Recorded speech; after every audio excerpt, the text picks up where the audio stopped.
আলিহি ওয়া সাহবিহি ওয়া বারিক ওয়া সাল্লিম। আল্লাহুম্মা সাল্লি আলা মুহাম্মাদ ওয়া আলিহি ওয়া সাহবিহি ওয়া বারিক ওয়া সাল্লিম। আমার ভাইরা,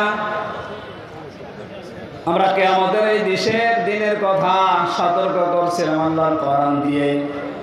এখন এই সতর্ক করতে গিয়ে যে মানুষগুলোর কলিজায় লেগেছে শত্রুতা করবে আমি জানি। কোরআনের কথা বলার কারণেই তো গতকাল একজনের উপরে হামলা হয়েছে রাজশাহীতে। সাপাহার কোন অপরাধে আপনি তার জীবনটা এভাবে নষ্ট করে দিলেন? সতর্ক করছি এই কারণে, ওয়ামা সাবাকুম মিন মুসিবাতিন ফাবিইযনিল্লাহ। আমরা যারা কোরআন দিয়ে সতর্ক করি, কোরআনের পথে মানুষকে ডাকি, কসম আল্লাহর, এই সূরা তাগাবুনের 11 নম্বর আয়াত আমরা 100 ভাগ বিশ্বাস করি। কান খাড়া করে শোনেন, এই পৃথিবীর জালেম এবং মুনাফিকেরা আপনারা যতই ষড়যন্ত্র করেন, আমরা বিশ্বাস করে নিয়েছি যে মুসিবত, যে বিপদ আপদ, এগুলো সব আল্লাহ আগেই লিখে রেখেছেন। এই কারণে আসতেছে।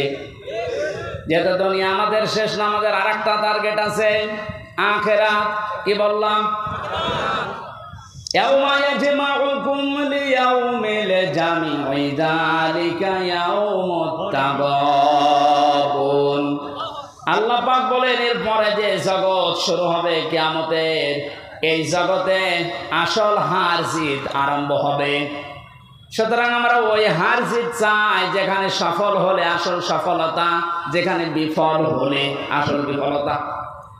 এই জন্য আমরা সফল হওয়ার জন্য এই পথে এসেছি। সতর্ক করছি কোরআন দিয়ে। আপনি যদি উল্টাপাল্টা ধারণা আমার প্রতি রাখেন যে এর ক্ষতি করব, আমি বিশ্বাস করে নিয়েছি এইটাও লেখা ছিল। কথা বলেন না কেন?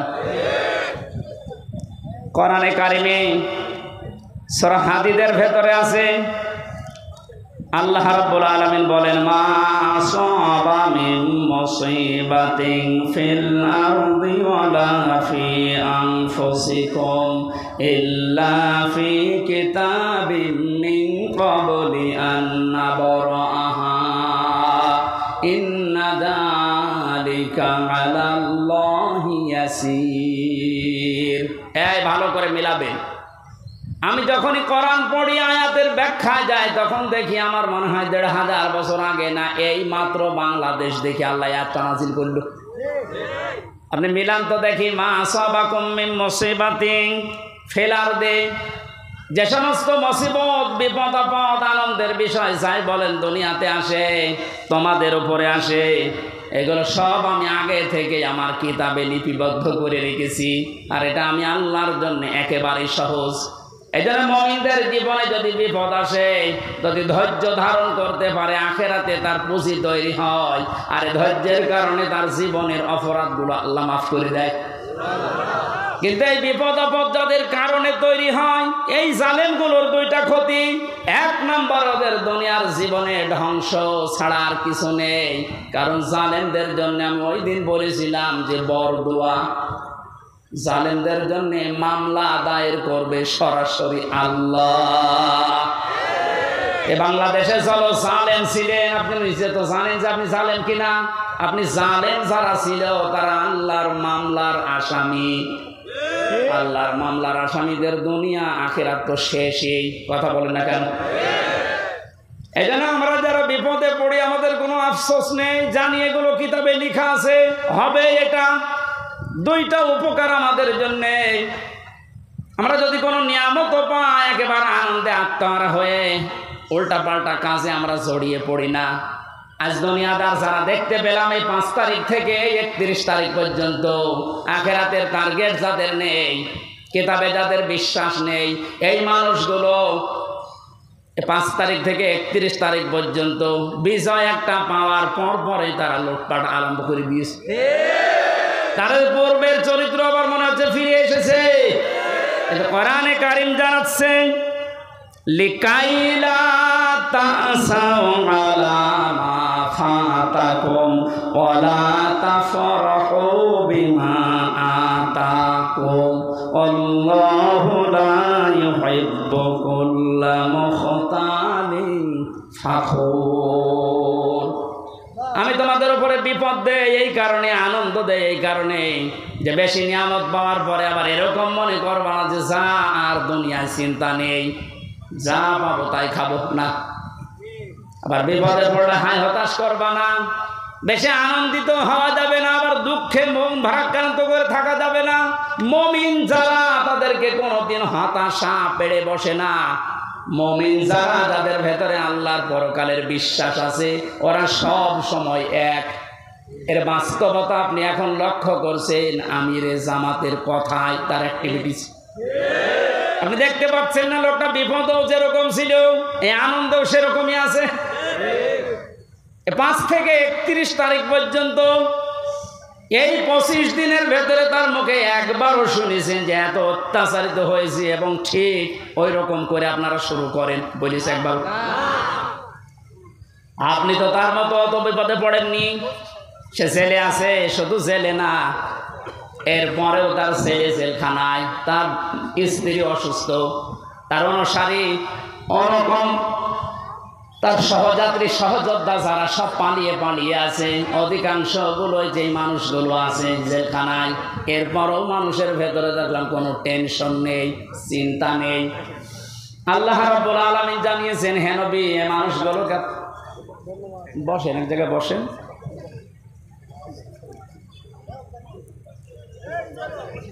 কোন নিয়ামত পাবার পরে যেন আমরা একেবারে আনন্দে আত্মহারা হয়ে কোনো মানুষের উপরে জুলুম, অত্যাচার, নির্যাতন না করি, সে কথা আল্লাহ এই আয়াতের ভেতরে জানিয়েছেন। কারণ আল্লাহ পাক অহংকারী এবং ফখর করে যারা চলে, এই মানুষগুলোকে কোনোদিন ভালোবাসেন নাই, বাসবেনও না। বলেন নাউজুবিল্লাহ। আমি সেদিন মান্দায় বলেছিলাম, ওই ময়দানে ভালো করে শুনবেন, পৃথিবীর ময়দানে সবচাইতে আমার কাছে ভয়ঙ্কর আয়াত এই 6666টি আয়াতের ভেতর এইটা মনে হয়। সূরা শূরার এই 42 নম্বর আয়াতটা আল্লাহ পাক বলেন, ইন্নামাস সাবিলু আলাল্লাযীনা ইয়াযলিমুনান নাস।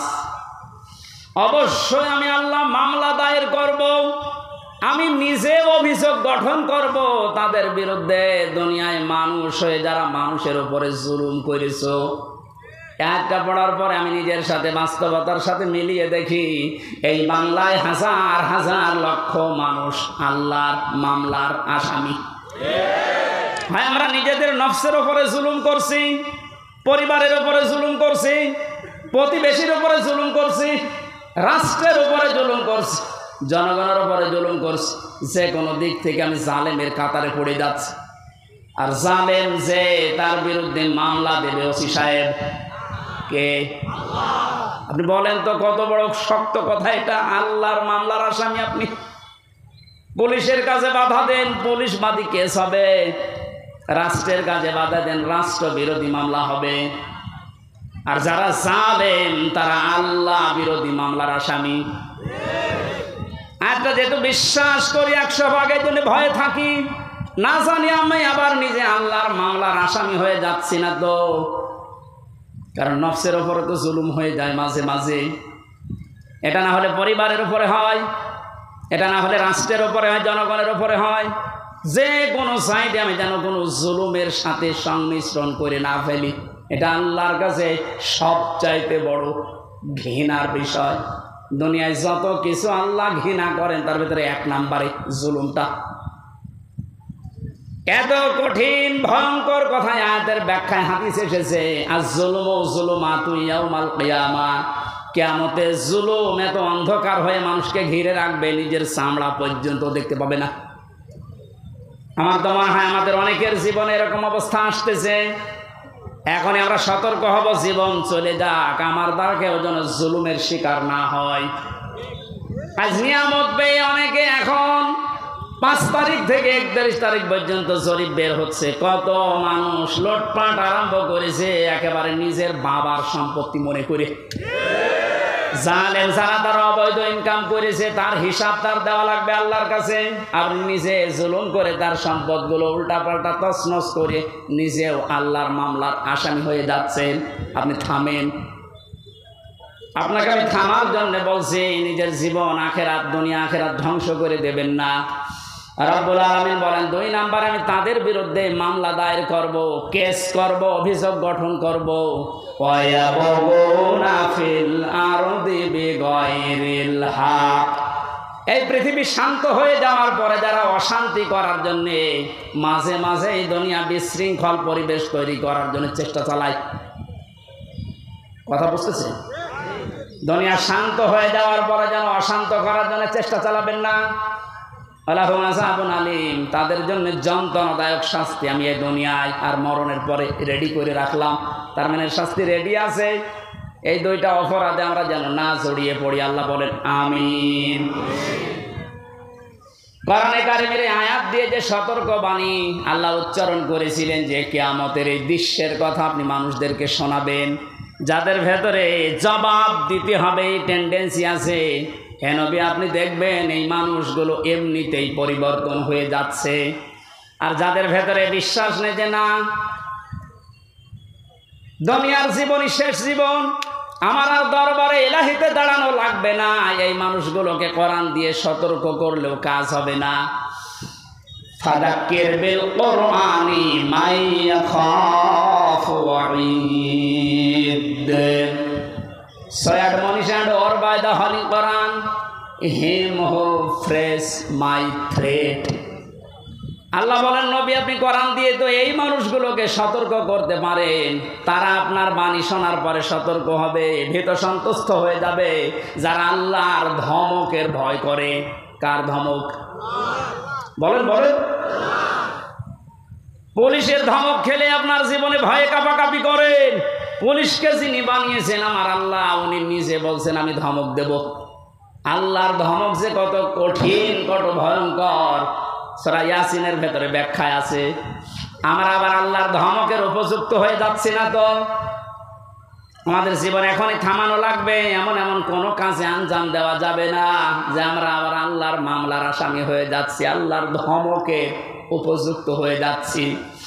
আল্লাহ যেন এরকম ধমক সূচক কিছু আমাদেরকে না বলেন, এইরকম জীবন গঠন করা দরকার। বলেন আমিন। রব্বুল আলামিন জানিয়েছেন সতর্কবাণীগুলো উচ্চারণ করার পর ওই দিবস সম্পর্কে মানুষদেরকে আপনি ভয় দেখাবেন, যেই দিবসে তার মা বাবা স্ত্রী পুত্র আত্মীয় স্বজন কোনো কিছু কাজে আসবে না। আর ওই দিবস সম্পর্কে কোনো সন্দেহ সংশয় এর অবকাশও নেই। সে দিবসের নাম কিয়ামত। কোন দিবস? এই কিয়ামতে জবাব দিতে হবে। এই টেন্ডেন্সি যতদিনে জাতির ভেতরে পয়দা না হবে, পুলিশ বলেন, র্যাব বলেন, আরবি বলেন, কোনো বাহিনী দিয়ে অপরাধ মুক্ত করা সম্ভব না। মক্কার ওই মানুষগুলো, ওদেরকে পরিবর্তন করার জন্য নবীজি এটা অ্যাপ্লাই করেছিলেন। যারা চুরি করতো, ডাকাতি করতো, নারীর ইজ্জতের জম ছিল, ওই মানুষগুলোকে যখন বোঝাতে পেরেছিলেন আর একটা কিন্তু জগৎ আছে, দাঁড়াতে হবে। হযরত ওমরের মতো এরকম ভয়ঙ্কর মানুষ, এই মানুষটার জীবন এত পরিবর্তন হয়ে গেছে, 24 ঘন্টায় তিনি আতঙ্কে থাকতেন, আল্লাহ আমি তোমার সামনে দাঁড়াতে পারবো তো? রাষ্ট্রের সর্বোচ্চ দায়িত্বে ছিলেন হযরত আবু বকর। আজ এই যে 1628 জন মানুষ দায়িত্বে ছিল, আমি হাদিসটার সাথে মাঝে মাঝে মিলাতাম। আল্লাহ, ওনার সন্তান আব্দুল্লাহ একদিন পায়েস খেতে চেয়েছিল। স্ত্রী ডাক দিয়ে বলছেন, স্বামী আপনি তো দেশের দায়িত্বে আছেন, যে টাকা পয়সা নিয়ে আসেন এর দ্বারা আজকে পায়েস তৈরি করা সম্ভব না। আপনি এক কাজ করেন, বাইতুল মালে যিনি আছেন অর্থমন্ত্রীর দায়িত্বে, তারে বলেন আগামী মাসের বেতনটা যেন আমাদেরকে দিয়ে দেয়। উনি বললেন ঠিক আছে দেখি। অর্থমন্ত্রীর কাছে বাইতুল মালে যিনি খাজানচিতে আছে বললেন আগামী মাসের যে বেতন পায়, মনে করেন 1200 দিরহাম, আমার আপনি দিয়ে দেন, আগামী মাসে আমার দেওয়া লাগবে না। অর্থমন্ত্রী ওরকম ছিলেন, ডাক দিয়ে বলে প্রধানমন্ত্রী আপনি যে আগামী 1 মাস বাঁচবেন এইটা একটা লিখিত দেন। আমাদের দেশে যারা দায়িত্ব ছিল, এটা কি যিনি দায়িত্ব ছিল প্রধান, তাকে বলার ক্ষমতা ছিল? এইরকম বলার ক্ষমতা যখন তৈরি হবে তখন সবাই আমরা এক হয়ে যাব। ওই রকম একটা দেশ চাই যে সবাই থাকবে জবাবদিহির ভেতরে। মানে যাই বলেছে অর্থমন্ত্রী যে আপনি তাই 1 মাসের বেতন নিতে চান অগ্রিম, লিখে দেন যে আপনি 1 মাস বাঁচবেন, তারপরে বেতন দেব। মানে বলছে ঠিক আছে, বেতন লাগবে না। স্ত্রীর কাছে গিয়ে বলছে স্ত্রী হবে না, আমার এই শর্ত দিয়েছে, কিন্তু আমার তো কোনো গ্যারান্টি নেই। স্ত্রী আর কথা জবাব দিতে পারে নাই। 15 দিন পর পায়েস রান্না করে দুপুরবেলা দিয়েছে। মানে খাওয়া বন্ধ করে দিলেন, ডাক দিয়ে বলেন স্ত্রী দাঁড়াও, আমি তো আগাম বেতন নিয়ে আসি নাই, যা প্রতি মাসে মাসে দেয় ওইটাই দিয়েছি, কোথায় পেলে? স্ত্রী উম্মে রোমানা ডাক দিয়ে বলে স্বামী আমার, আপনাকে আমি বলেছিলাম আপনি পারেন নাই, কিন্তু আপনার উপর আমার কোনো রাগ নেই। যেই টাকা আপনি আমাকে হাত খরচের জন্য দেন প্রতি মাসে মাসে, ওখান থেকে আমি 1 মুঠা করে চাল আটা যাই বলেন তুলে রাখতাম। 15 দিনে প্রায় 2 কেজি হয়ে গেছে। এটা আমি পাশের বাড়িতে বিক্রি করে এই পায়েস রান্না করেছি। হযরতে আবু বকর সিদ্দিক সন্তান আব্দুল্লাহ খাবার খাচ্ছিলেন। আব্দুল্লাহকে ডাক দিয়ে বললেন তাড়াতাড়ি খেয়ে শেষ করো। ছেলেটার হাত ধরে নিয়ে গেলেন বাইতুল মালে। অর্থ মন্ত্রণালয়ের দায়িত্বে যিনি আছেন খাজানচি অর্থমন্ত্রী বললেন ভাই, আগামী মাস থেকে অন্তত 1200 টাকার জায়গায় আমার 1000 টাকা করে বেতন দেবেন। কারণ আমি যা দেখলাম 1000 টাকা হলো আমার সংসার চলে যাচ্ছে, ওই 200 টাকা থাকলে আমার জনগণের কাজ হবে। কি টেন্ডেন্সি তৈরি করেছিলেন তারা বলেন তো? তারাও তো আমার মতোই মানুষ ছিল, আমরা পারি না কেন? এই যে জবাব দিতে হবে আমার মালিকের সামনে দাঁড়িয়ে, এটা যতক্ষণ পর্যন্ত 100 ভাগ আপনি বিশ্বাস না করবেন, আপনার দাড়ি লম্বা হতে পারে দরবেশের মতো, আপনার জুব্বা লম্বা হতে পারে, 14 বার হজ করতে পারেন, কিন্তু আপনার জীবন পরিবর্তন হবে না।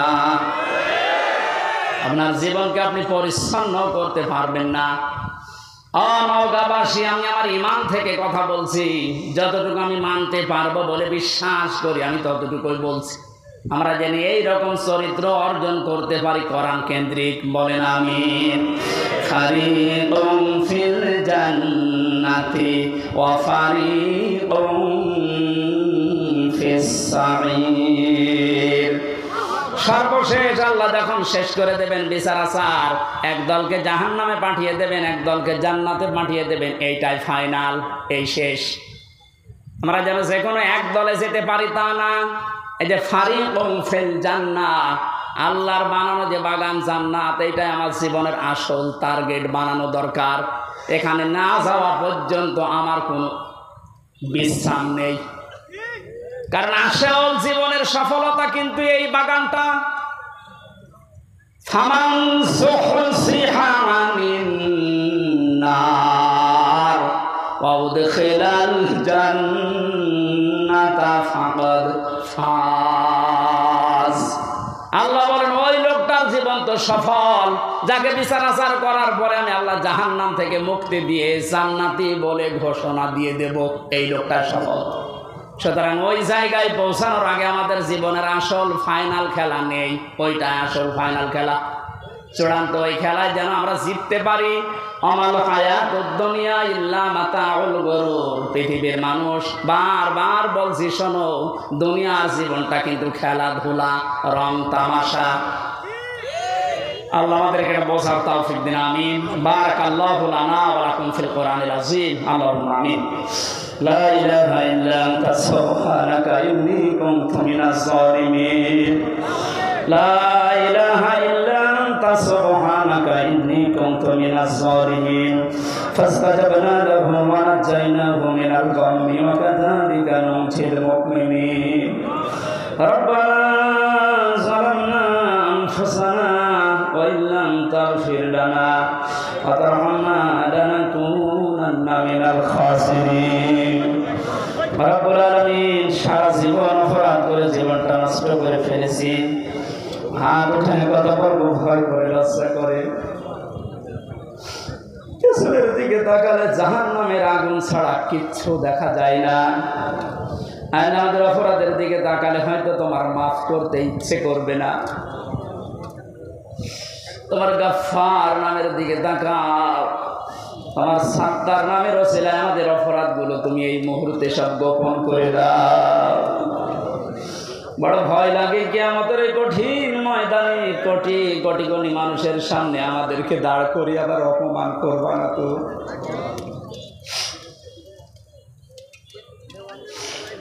মাথা নিচু করেন, চক্ষু বন্ধ করেন।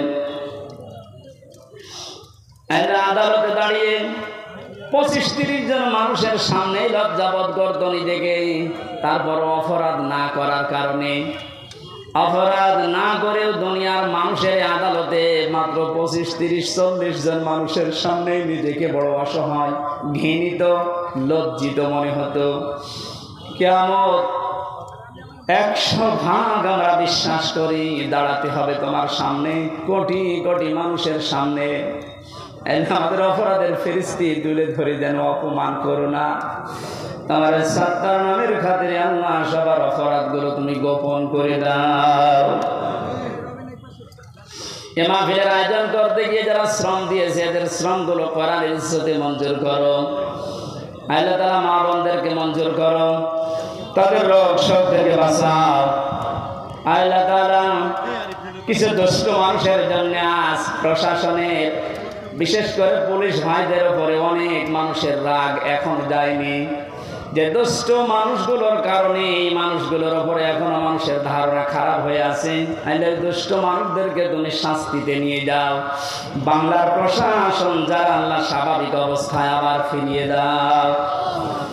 নিজেদের মা বাবা, আত্মীয় স্বজন, স্ত্রী পুত্র ছেড়ে দিয়ে যারা বাংলার বিভিন্ন প্রান্তে দেশ এবং দেশের দায়িত্ব পালন করে, এদের পুরা দায়িত্বটা তুমি ইবাদত হিসাবে কবুল করে নাও। আমাদের সবার শরীরকে তুমি সুস্থ রাখো, নিরাপদে রাখো। যত রকমের ষড়যন্ত্র সব তুমি নস্যাৎ করে দাও। আগামীর এই বাংলাদেশে তোমার আইন দিয়ে চলছে, এটি দেখার পরে মরণ তুমি আমাদেরকে দিও আল্লাহ। বারাকাল্লাহু লানা ওয়া লাকুম ফিল কোরআনিল আযীম। আলহামদুলিল্লাহি।